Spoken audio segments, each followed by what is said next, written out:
Daan-daang residente sa Rodriguez, Rizal ang sumailalim sa libreng swab testing ngayong araw. Bukod sa vulnerable sector, prioridad din na mapaswab test ang mga residenteng nanunuluyan o nananatili pa rin sa mga evacuation center. May ulat si Kenneth Pasyente.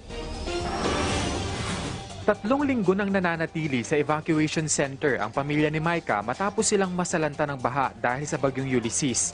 Kaya hindi niya maiwasang mag-alala na baka tamaan sila ng COVID-19 lalo't noong mga unang araw ay siksikan ng mga pamilyang nananatili rito. Kaya para makampante, hindi na niya pinalampas ang libreng swab test ng pamahalaang lokal ng Rodriguez, Rizal. Okay naman po yun para may malaman namin kung positive kami or negative sa para po safe kami dito sa namin evacuate. Isa lamang si Micah sa mga residente ng Rodriguez, Rizal na kinuha na ang pagkakataong makapag-avail ng libreng RT-PCR test.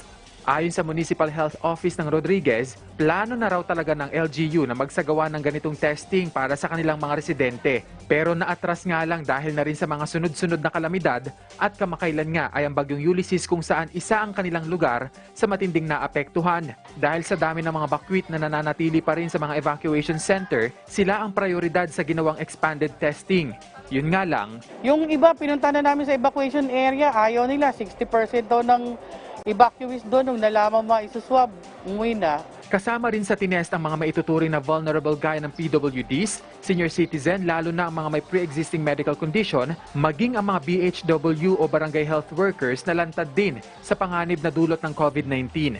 Gaya ni Mary Joy na isang BHW na nakatalaga sa TB Dots. Para rin po sa safety namin, tsaka ng pamilya namin. Pero paano naman kaya i-isolate ang mga natapos ng iswab kung sa mga evacuation center lamang sila nananatili sa ngayon? The rest, wala pa talagang isolation area na nakatalaga. Kaya lang kung magpa-positive doon, meron naman kaming quarantine area na makikater naman sila. Umabot sa mahigit 300 individual ang sumailalim sa isinagawang swab testing at hihintayin na lamang ang resulta nito sa loob ng 2 hanggang 3 araw. Kenneth Pasyente para sa Bayan.